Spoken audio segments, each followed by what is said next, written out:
Okay, I'm jumping into DCS World, which is an air, sea, land combat simulator with enough options to require to have a couple of PhDs, a few doctorates, and a couple of degrees to fully understand what you need to do to get a vehicle in the air, or even just rolling down the runway. Now, for that reason, I'm already starting off in the air, and I'm using the free TF-51D Mustang, which is a World War II propeller-driven aeroplane. This is first impressions. I'm really rusty on my flight sims, so the flying is going to be terrible. My knowledge of the cockpit is going to be terrible, and but hopefully this video is still entertaining nonetheless. Everything's ready to go. I think I've got the joystick set up and working for the most part. Let's see. Scroll. Oh, we're flying. There we go. An F5 to center, or number 5. There we go. Oh, it's absolutely incredible. I don't seem to have any throttle control, but we're flying, so it doesn't matter. And this first impressions, I'm just going to look around the cockpit. It's running really smooth, and you can see really far into the distance. It's running so much better than War Thunder. Now, the thing with DCS is unlike War Thunder, which is more of a sort of... I mean, there's aspects of simulation to War Thunder, and it has a lot of features, but DCS is really a hardcore simulator, so much so that just about everything in the cabin works, all the dials display everything properly, just about all the buttons can be operated. I was having some issues with my mouse actually fiddling with stuff and some of the controls. I really need to do a little bit of research onto it to get it working properly. But on the face of it, this is absolutely incredible. I really feel like I'm in the cabin of an aeroplane here. It's exactly the right scale, and the Oculus Rift is a perfect fit for flying games because it's vital to be able to look around in a flying game to see if someone's coming from above you, behind you, below you, or whatever. You need to be able to see where they are. This is amazing. I'd say this actually has a similar impact to Live for Speed in terms of feeling like you're actually somewhere else. Oh, this is unbelievable. I'm looking over the window, and I really do get a really good sense of height. I've never been in a World War II fighter plane for obvious reasons, but I have been in a passenger jet, and I have sat in a window seat and looked over the edge, and do you know what? It really is very similar to what this feels like right now. Strangely, when I was just moving over there, I felt like I was going to bang my head on the glass of the cockpit, because they put little scratch textures on it, which is just visible with the DK2 when it catches the sun. This is really, really spectacular. Oh, this is the flight dynamics in this are supposed to be really good.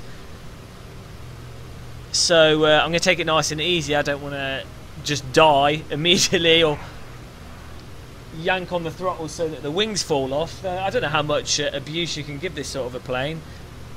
Let's do a little bit of let's do a roll and see what happens. Here we go. Just do a slow roll. Oh, oh, that feels so good. That feels so good. Oh my god. Oh, I cannot wait for more flight simulators to support this. Oh, that was so good, and it's just a roll. Let's do another one. Oh, this is so good. This feels absolutely amazing. I'll stay upside down a bit. I mean, the thing is, War Thunder has massive latency in the head movement, so you don't get the same sense of presence as this. This is so good. If you're a flight sim nut, oh, this is going to absolutely blow your mind. As I think I just stalled the engine. I think it might have some sort of automatic throttle on or something. I don't know. Must have loaded it in easy mode. Look at the little bucket I'm sat in. Oh, this is so good. So good.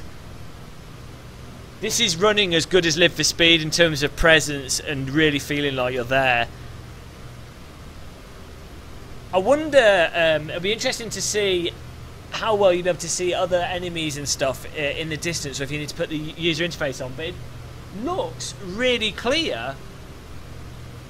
So maybe you can actually see quite far into distance. Let's do some ground flying. Double check that my recording's going. Actually, before I do that, let's investigate the cockpit. I don't want to headbutt my computer monitor. but look at the detail in this cockpit. You can really get a sense. Like, as I say, I'm not. I do love flight simulators. I love flight. I love physics stuff, but I haven't really put that much time into them because I've really always. I've always felt you need something like Track IR, which I haven't had. But even if you're not particularly into flying games, but you're the type of person that's generally inquisitive and you'd like going to museums, it's just amazing to look at the details. Load up the Wikipedia article and just read about this specific plane, and then look at it in VR, and you can see everything. The DCS obviously has a reputation for being a simulator that really does have amazing attention to detail in cockpits, but you really have to see it with the DK2 with the full 3D and the head tracking to fully appreciate. It's absolutely mind-boggling. And the Oculus Rift actually gives me the feeling that I'm just wearing like a head mask or something. It seems to go really well with this game. I mean, look, you can read the text. Oh God! Oh, where am I going? I've lost myself in this cockpit, having another mind explosion from virtual reality. Okay, let's fly close to the ground. Don't want this video to be too long. I'm going to make some friends with some flight fanatics, and hopefully they can guide me through some of the aspects of it, and I'll do a little bit of reading into it. Is that a train down there, or just a road with something on it? This is really, really spectacular. I don't want to get too much speed in case my plane falls apart. Oh, it's a two-seater plane. Now imagine this if you had a friend in multiplayer, you both got Oculus Rifts on, and you could do a little flight with them, or if you were doing formation flying and you had the other guy behind you just use the Oculus Rift to record videos and stuff. I mean, it sounds stupid, but I think that'd be really good fun. Let's move on in down here.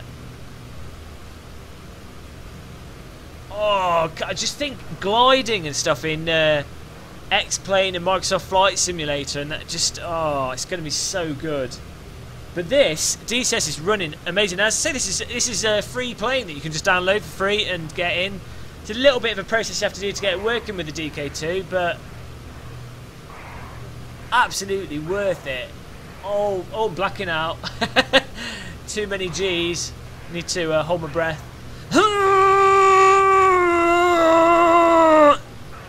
No, it's not totally real. That should work.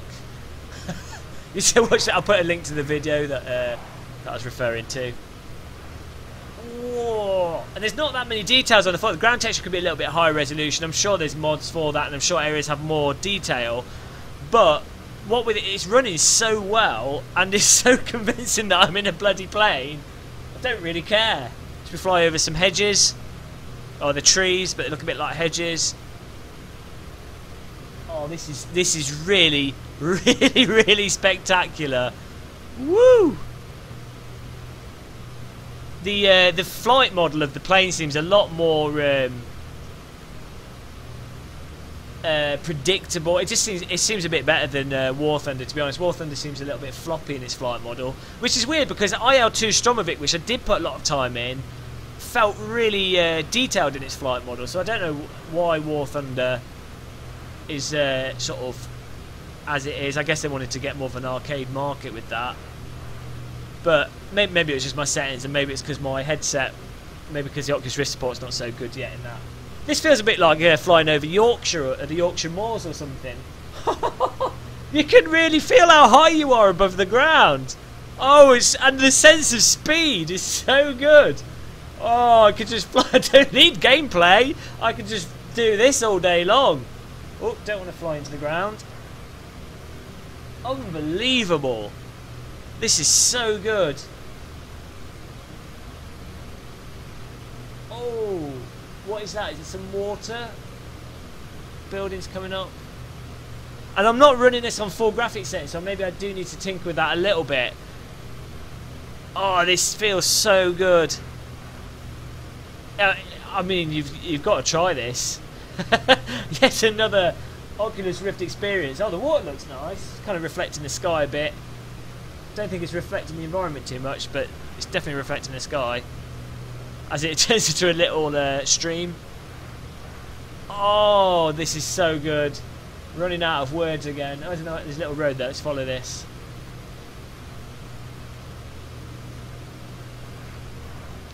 Oh, this is so good.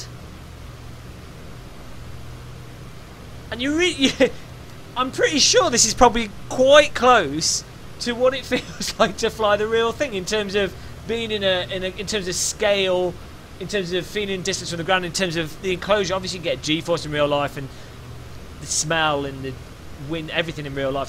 It's not gonna be the same as real life, but this captures, I'm sure, well, as far as gaming goes, this is as close as you're gonna get. I mean, who's really realistically going to get to fly this in real life apart from like 10 really lucky people? Unbelievable. Let's fly upside down a bit. Again. Oh, no. So a little bit of a roll. There we go. You really can tell where you are though. It's not disorientating at all. It's completely natural feeling.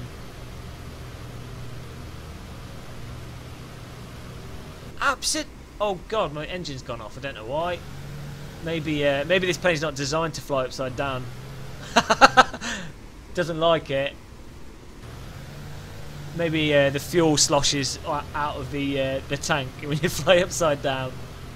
I wonder if I keep rolling, I wonder if the centrifugal force keeps the fuel in the engine. Oops, don't roll directly to ground. Oh, this is so good. I'm going to have to stop this video soon because it's going to go on forever, but this is really good. And that's despite the graphics of the actual environment are quite minimal, but the cockpit is absolutely superb. But despite that, this sense of feeling like you're in a plane is unparalleled to anything else I've tried. I really hope with War Thunder they brush up the DK2 implementation, because I think that will actually be quite spectacular because it's got far more detailed ground. But if you're a hardcore sim nut, the ground details probably aren't the most important thing. You're probably more interested in the flight characteristics and the raw detail and the scenarios that the game provides and the raw realism, in which case DCS with the Oculus Rift DK2 is going to set your trousers on fire. Oh dear, I think I've just killed myself. Screen went black and then I don't know what's happened there, but we'll take that as a time to stop. Absolutely mind-blowing, absolutely fantastic. I've got invulnerability on, that's why I'm still in one piece. If only the real world was like that. Thanks for watching this video. I'm going to do another DCS video soon. As I say, I'm going to make some friends with some DCS fanatics and flight sim fanatics and get a little bit of knowledge on it. Thanks for watching. Subscribe. Oh yeah, like my Facebook page because there's like 10 people on it and we need more people on the Facebook. Follow on Twitter as well and subscribe to the channel. Goodbye.